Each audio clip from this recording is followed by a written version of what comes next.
Hello, and welcome to Your 18 Now What? Thank you for joining me on this great Tuesday. I'm Dr. Catherine Gilstein, and I am looking forward to empowering you with information about financial literacy and economic empowerment. I will be posting new episodes every second and fourth Tuesday of the month. Well, the Yankees have made it to the World Series. I was hoping on a Subway Series because that's one of the greatest events that can happen in New York City, but I guess not this year. I'm still in mourning over the Mets. Anyway, on to basketball that starts tonight and hockey. I guess I'll just be following other things. Anyway, last time we spoke about subscription and streaming services, and I wanted to thank all of those that reached out to me to let me know how helpful that episode was. As of now, spending and how to manage it is my most popular episode, so if you haven't listened to it, check it out on Spotify, iHeartRadio, or wherever you listen to your podcasts. Thank you for continuing to listen to mine. I am expanding and have reached 12 countries, continually stunned at the impact that my work is having.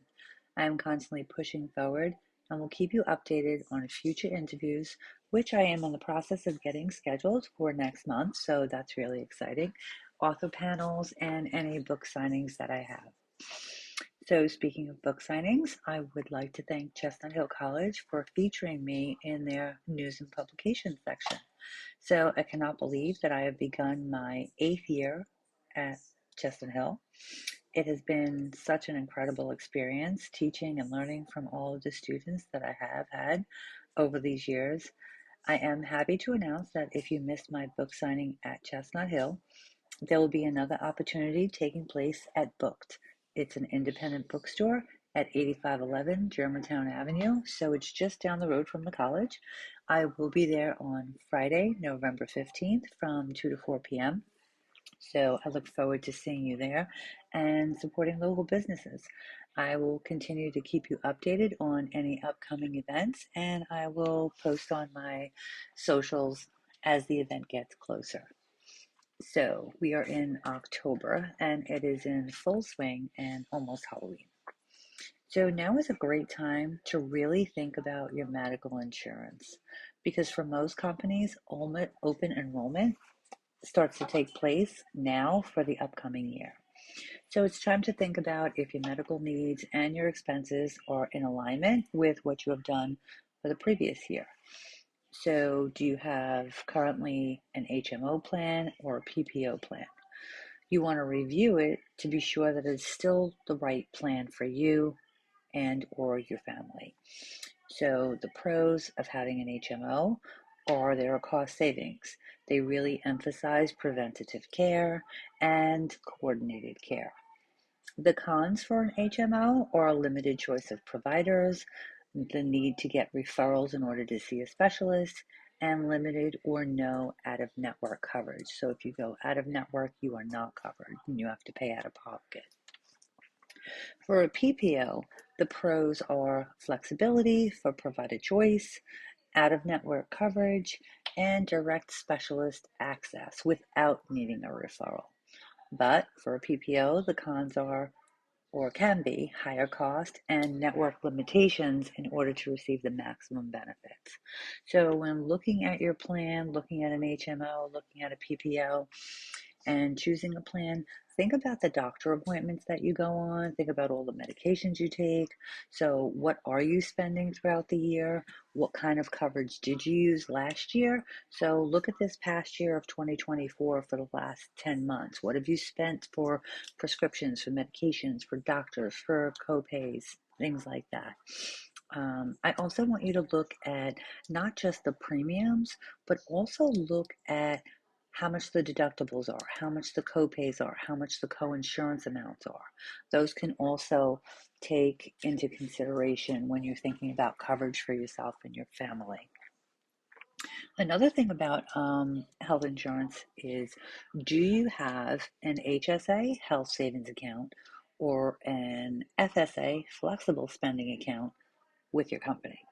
So these two types of accounts, the HSA and the FSA, are accounts where you put money away that can be used for certain out-of-pocket healthcare costs.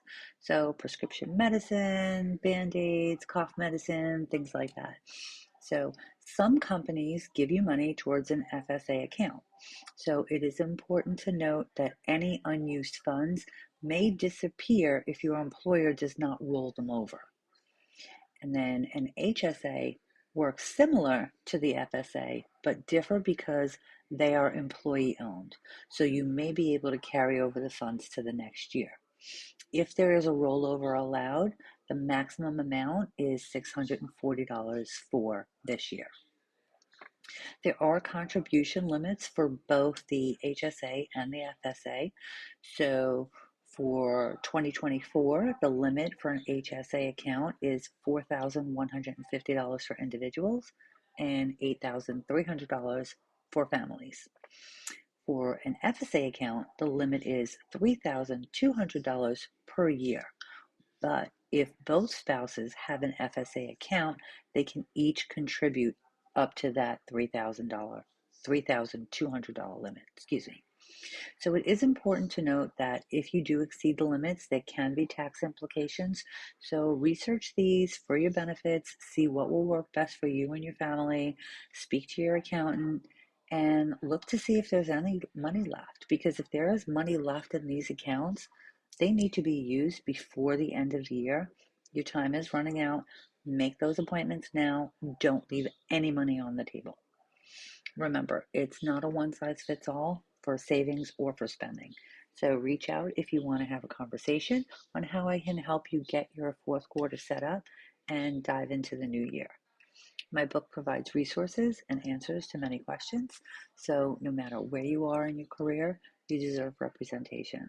I definitely pride myself on working with people that are not just only starting out in their career, but those that are also settled in their career. So whether you're new to saving, you're mid-career, thinking about retirement, let me know, and I'm sure I can find some value for you for your short and long-term goals. If you haven't purchased the book yet, you can purchase it on Amazon, Barnes & Noble, and other retailers. If you would like a signed copy of the book, you can purchase it directly from my website. So be open to learning, be open to listening, ask questions. What more do you want to know? Visit my website at your18nowwhat.com and drop me a line, send a question or a comment. Let me know what else you would like to hear on my show, other topics that I'm not covering that you'd really like to hear about or interested in.